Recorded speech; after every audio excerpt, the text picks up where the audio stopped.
Hi there, this is Anthony. I'm just out on a stroll near my house in the park, so you might hear leaves and animals out and about. Just a quick note ahead of this episode that I failed in the research to actually find the fact that Greta Thunberg has actually committed to donating all profits from the book to good causes. So some of the arguments that you hear within this episode are not considering the fact, well, this fact, which I later discovered. So take the opinions expressed with that lack of knowledge in consideration. If you follow climate news, something you may have seen recently is that Greta Thunberg published a book, The Climate Book. Last week, Ant sent me the following sarcastic message, which I will now allow him to read with you to preserve the authenticity of his original tone. Anthony. So I saw the news and I texted Jake, "Oh, thank God, a product we can buy. Humanity is saved. Why does this annoy me so much?" So, we like using this podcast to share debates and arguments we've had in real life, and hopefully you, our listeners, will enjoy being part of those conversations. Since this message sparked a real discussion between us, and on one on which we seem to disagree, we've saved it to have it with you now. So, over to the show. It'll be a briefer episode. It's basically a rant. Yeah, it is. Also, by the way, fun fact, this is our 50th episode. Woo! How cool is that? We've literally, we're committed. Yeah, we've made it to 50, half century. I know. I'd like to read some stats, but I didn't prepare any, and we're keeping this one sharpish because Jake's about to get kicked out of the booth. So I guess we'll just carry on. Thank you very much to the listeners. Please do a few episodes back. There's a link to a form, and you can also book a call with us if you'd like to chat to us, either for fun or also to discuss what you like and don't like about the podcast. Yeah. Jake, very quickly, do you want to just tell us, defining the terms, do you want to tell us a little bit about Greta?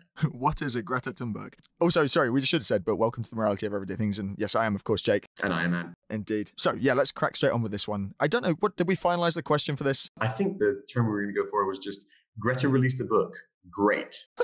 That's so sarcastic. Yeah, we're going to discuss basically, was this a good move, etc. Let's crack on. Who is Greta Thunberg? So, here's a quick bio for you guys. Greta Thunberg is a Swedish environmental activist. She first gained international attention in 2018 for her climate strikes outside the Swedish parliament. She was born in 2003, which makes her 10 years younger than me, and she started her climate activism at the age of 15. She's a very famous public figure. I'd be surprised if any of you haven't heard of her, but... Is she not the daughter of someone famous as well? Daughter of an opera singer and an actor. I think her mum certainly is kind of famous. More about her. Her activism began in August 2018, when she began skipping school on Fridays to protest outside the Swedish parliament, demanding that the government take more action to address climate change. Something interesting about her, which again you probably know, but she's been diagnosed with Asperger's syndrome, a feature of which is that you develop quite obsessive interests, and in her case she's publicly spoken about it and said climate change is her obsession. Her activism has gone on to spark a global movement of students striking from school on Fridays, which became known as Fridays for the Future. She's become a really prominent figure in the fight against climate change. If anything, I'd say she probably is the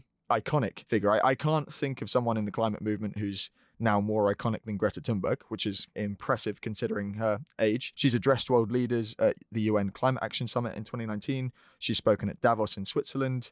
She's received awards for her activism. She was named Time Magazine's Person of the Year in 2019, which is fairly massive. And The Climate Book is her second book. She also wrote in 2019 a book called No One is Too Small to Make a Difference, which is funny because I guess she is quite small, but she's now obviously a massive personality. She was credited with shifting people's views and behaviors regarding climate change. Her influence was described in the media as the Greta effect. However, she is not without her detractors. Apart from just Ant, Brazilian President Jair Bolsonaro also called her a brat in 2019. So bloody unfair.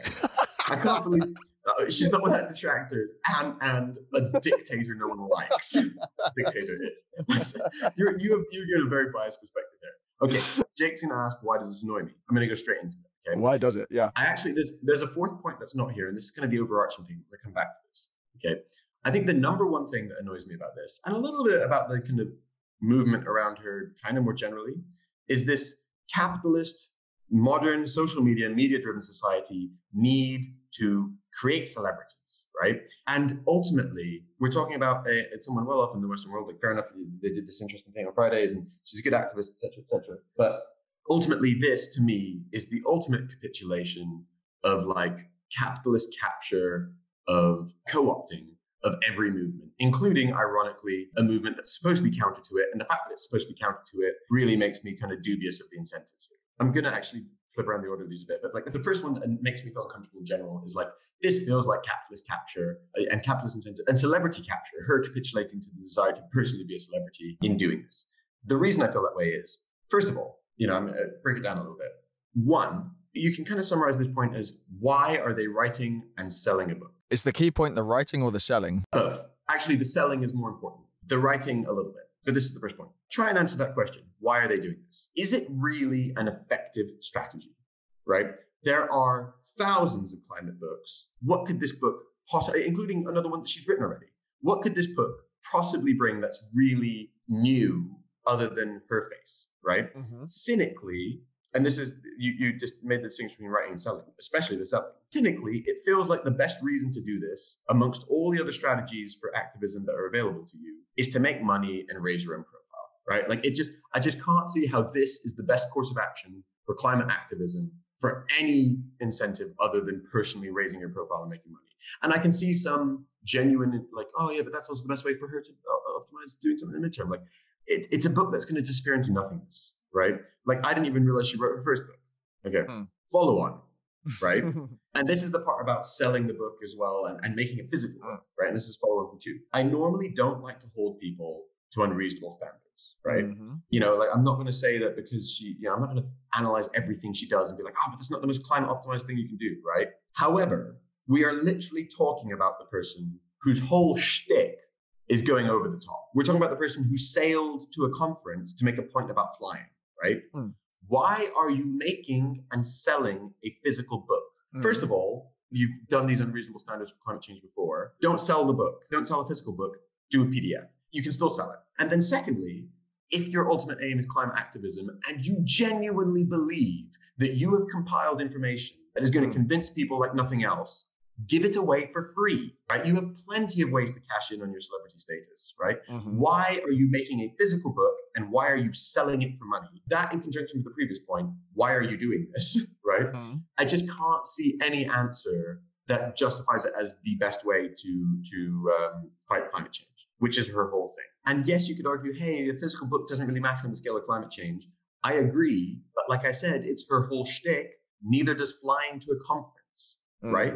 It's a bit silly, like in her own little bubble of logic. My final one, she's a great activist. And there's definitely like crossover, but ultimately her authority is not on the basis of expertise or knowledge. And so it feels weird. And I think actually it's like written in collaboration with people, but even then, like, to curate like climate knowledge and stuff. Like, ultimately, she started as a 15-year-old girl. I'm sure she's got clued up. If I'm going to read a book to understand climate change, I would much rather read Mike Berners-Lee's than an activist's book, right? I would much rather read that, or a book like The Prophet and the Wizard, something like that that kind of puts it in a wider context. Mike Berners-Lee's was Planet B, right? There is no Planet B. It's a very good book. There's a few. Also, what's the banana one? Yeah, what's the carbon footprint of banana? Things like that. Like, and he's a genuine expert, like world expert, and also the brother of the guy who invented the internet.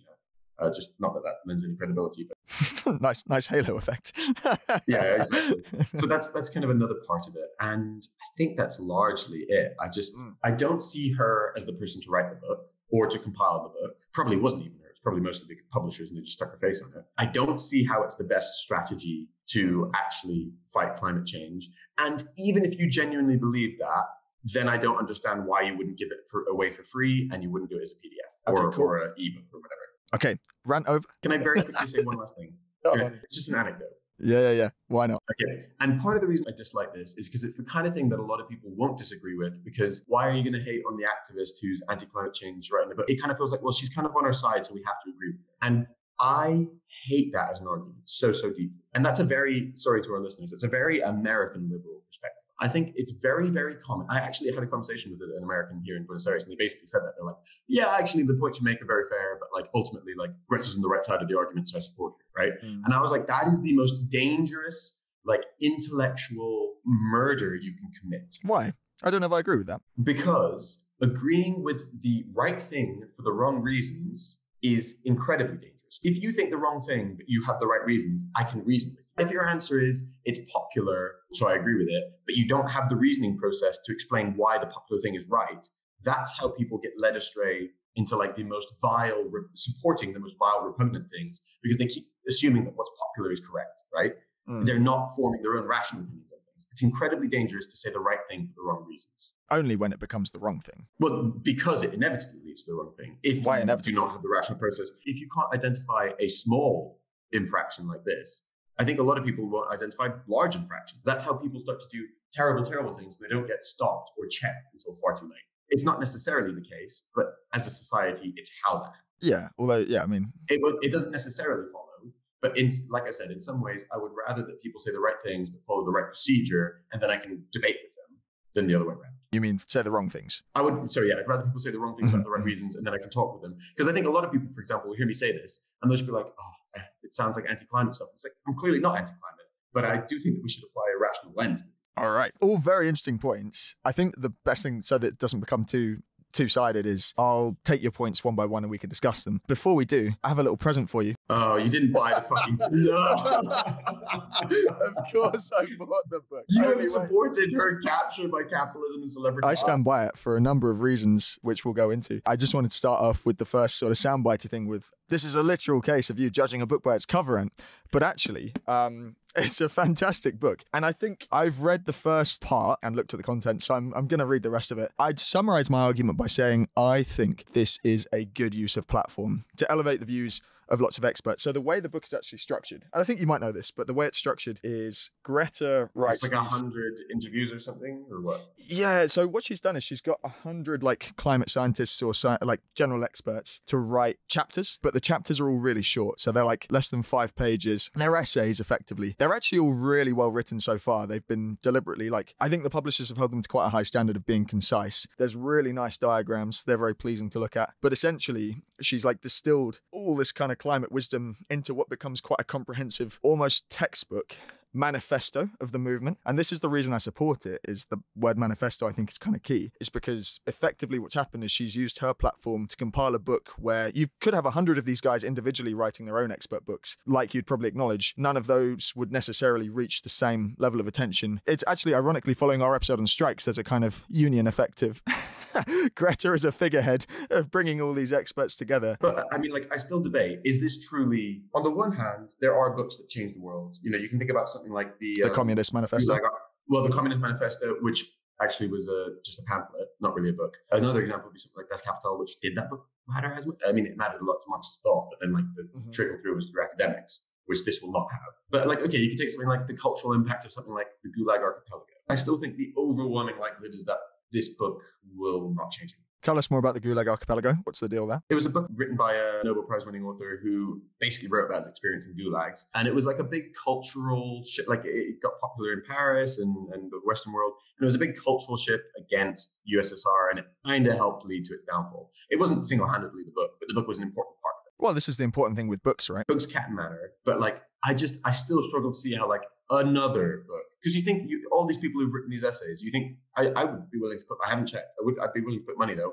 A lot of them probably already have written books. I would suspect so. I mean, Berners-Lee is in here. He's one of the people who's contributed an essay. Exactly. I'm not sure that like what we need is more books about climate change, but fair enough. It's a good book. Let me take your points in turn. You said number one, why Greta? So on that point, I would counter you by saying you get loads of cases of irrelevant celebrities using their platform to do good. So you've got singers and songwriters, and maybe it's harsh to call them irrelevant, but you've got people like that being like, hey guys, we should care about the planet more, you know? And it's like, cool, you're very famous. It's great that you're making people care, but you're hardly an expert, you know, you're not relevant. Whereas Greta, I'd say Greta is actually a very relevant person because she is probably now like the climate change icon. The fact that she's dedicated her life to this fight is actually, it's good justification. I feel like one thing you've done in that argument is that like, I'm talking on this spectrum and you've kind of used this spectrum. Sorry, I'm using my hands.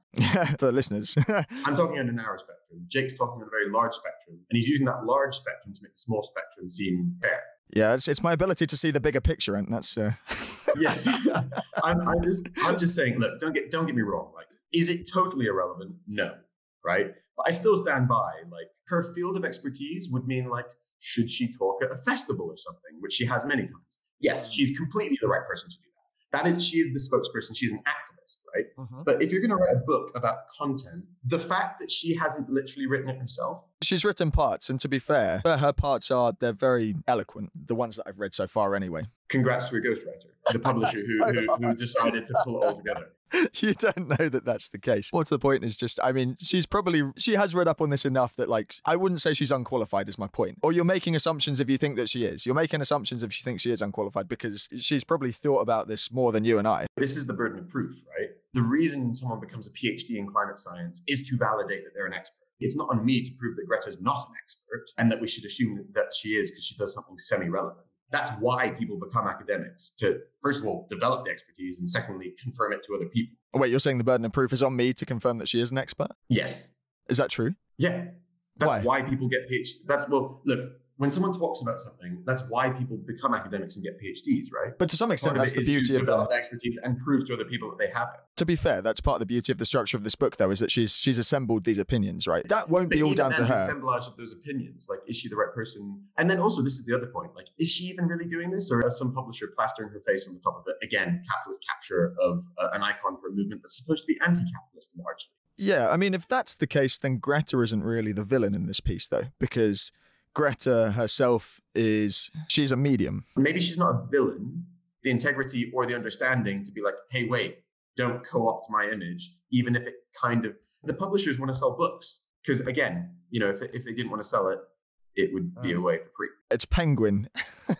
It's the publisher. I was just checking inside the cover. But that's my argument as to why Greta is actually a relevant person. I will take you. Like, on the scale of things, she is somewhat relevant. Mine was a little more specific and maybe was a little harsh in the context that she didn't write it all herself. Put it like this, like, the fact that she is well known in the space, right? Like, I don't want her fact checking these essays. Like, I don't think she's qualified to do that at all. Yeah. Well, I don't know that she's necessarily done that either. How is she deciding what essays come in or out? Is she making the decision, or the publisher? How is the publisher validating it? Like, I would much rather read from someone who has the validation. Granted, I'm not going to read their research papers, but at least when I see Mike Berners-Lee, it's like, okay, he's a professor at a well-known university. He has all these publications. He has the backing up of other academics. With her, it's like, how is she assessing these? She's not irrelevant, but like, she's also not the right person to be taking an academic approach to this. Is my point. Does the fact that Berners-Lee is a contributor to this book in any way make you feel differently? Because you've given him a lot of praise throughout the course of this argument, but if he's willing to put his name and reputation behind this particular example, he's a very well-respected academic in the field. Does that make you feel more comfortable with the project? This is the thing. Like, if she'd written it with 2 people and the 2 people were like 2 people I can check, fine. 100 people, I need to now check the reputability and what they're saying of 100 people. And then it's like, well, why have you even compiled this book? But if they're all academics and they've met that sort of PhD burden of proof that you were discussing earlier, again, does that not make you feel more comfortable with the project? Well, I mean, it makes me more comfortable with the project, but I come back to my point of, why is she the person curating them? Because, like, what opinions are they sharing? How, like, this gives some credit that you haven't put total bullshit in the book, right? And I agree with that. And it's unlikely anyway, because you have a publisher, so there's a sense check there. But it's still like, who have you excluded?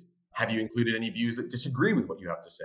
If anything, the only lens that you have is like, okay, fine, find 100 academics who agree with me. Let's put them in a book, right? And this is actually going to relate to one of your things later about the profit motive, and the fact that I think largely the problem of climate change fits into a larger societal issue, which people like her, they're useful for dragging the narrative for people to care more, but is not useful from an actual policy perspective. One argument is I think the content is good. I'm actually quite impressed by it. And the reason I'd say that is just climate change is a vast and complex issue. So the approach they've taken, which is looking at climate change through, to begin with, it's like history, anthropological, biology, all the way through to modern day issues of like equality and climate change, equity, intersectionality, and all these points. I think it's done quite an impressive job of bringing that together. Second, I think, or I hope it functions as a bit of a manifesto, because I think while you've got loads of individual books that have done a good job of providing different parts of the picture. And I mean, Berners-Lee's one is the one I've read most recently, and that is also in its own way fairly comprehensive. I think this is a very impressive work in its respect of like, it's brought a lot of these things together. One thing I would say, you talked about strategy, was releasing a paper book a smart move? This is the one place where I find it a little bit harder to defend it. And I don't know, because personally, I could see the relevance of a kind of stunt where you release an ebook, a pay what you like ebook in the style that Radiohead once did. And just for marketing purposes, I could see that generating a lot of attention and being effective. And I mean, I know paper on the scale of things is like, it's not massive as an issue. But again, it's the whole shtick. Yeah, if it sells really well, then symbolically, that's probably a little bit of a flawed move. So that's the only criticism I'd levy in this respect. But I wanted to come back to a bigger point, which is your critique of the profit motive. We both strongly believe, and we've talked about this in previous episodes, that being paid to add societal value is a fair exchange, and that's how healthy market economy should work. So on the basis of those previous points, I think what she's done is create something that is of value. She's collected a comprehensive range of expert opinions, distilled it into an accessible reference to what she believes is the biggest problem facing humanity. I'd agree is certainly the biggest, if not one of the biggest. She's made some nuanced recommendations as to what we should do as a society. It forms a kind of manifesto, and I think there's a huge value in that. There's also a huge value in activism.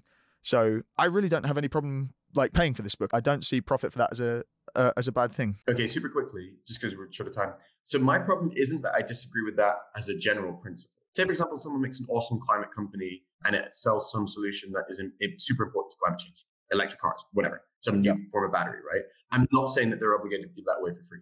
My problem here is internal coherence, right? Mm-hmm. My problem here is that we agree with those things, but she has made very clear that she doesn't agree with those things. And she doesn't think that like an understanding of the world is like a complicated, interconnected economic capitalist society and a need to adhere to the fact that that exists and find incentives that make sense in that context as part of her strategy. She instead thinks that no one should fly ever.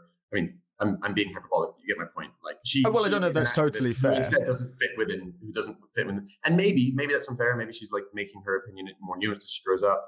And maybe she's understanding that, I don't know, she needs to survive somehow. But my problem is internal coherence. And again, for someone who has done so much grandstanding about how much they care about this moral thing, I still feel like even if it makes sense, like she has set herself up as like, all I care about is climate activism. And it's very hard to then be like, well, actually the capitalist incentives are very reasonable. And also like activism changes public opinion, right? What you're describing makes sense for me selling a technology that fixes climate change and why I wouldn't be obliged to give that away for free. But activism is very rarely well compensated, or at least I don't know how activism is generally compensated. I suppose it would be by doing talks and things like that. But for that same reason, I think this has potential to have an impact from an activist perspective. And again, I see value in that. So I don't see any real harm in paying for it. If your stated aim is to maximize activism, putting the barrier of payment and physical distribution of the book reduces the activism, right? And then it's like, why are you doing this? Is the main aim activism? Because your whole thing is activism. You're saying it's activism. And then it's not internally coherent and it's not honest. For example, I have no problem with the fact that Mike Berners-Lee wrote a book and sold it because he has a nuanced opinion of the world that it incorporates capitalist incentives, which totally makes sense, and has not set down moral markers where he's like, I think we should never fly, and blah, blah, blah, all this sort of stuff, which would make it internally incoherent. I have no problem with the fact that he sells a book, to give an example.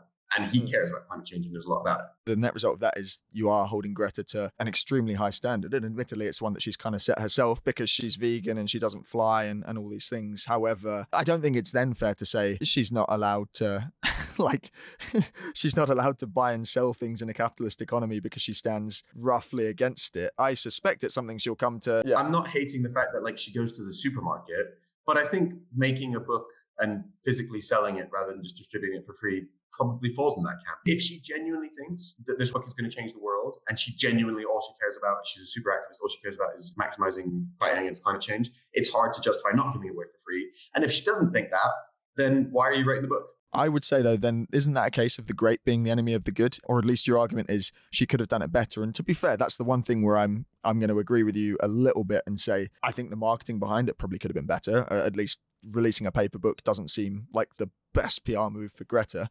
However, it's better to do something, and it's a pretty good book, than sort of say the only way that's acceptable is to do that. No. I'll give you. That's the one thing is that I am being unfair in that like it's certainly better than being like I've done my activism and going home and doing nothing. Viewers, let us know what you think. Are you happy that Greta wrote the book? Are you a fan of the book? Or more like me, do you seem to kind of find it a little bit internally inconsistent and kind of grating that capitalism seems to have captured another icon of a movement that's supposed to be against capitalism? Are you a hater, in other words? Yes, basically, are you a hater? Let us know. Feel free to contact us, get in touch. No, this was really fun. Thanks, man. Happy shout out to our 50th episode. And yeah, great to hear from you guys. Big up. Leave reviews. Tell your friends. If you enjoyed this, share it. Much love. See you later. And yeah, we'll record another one soon. Bye.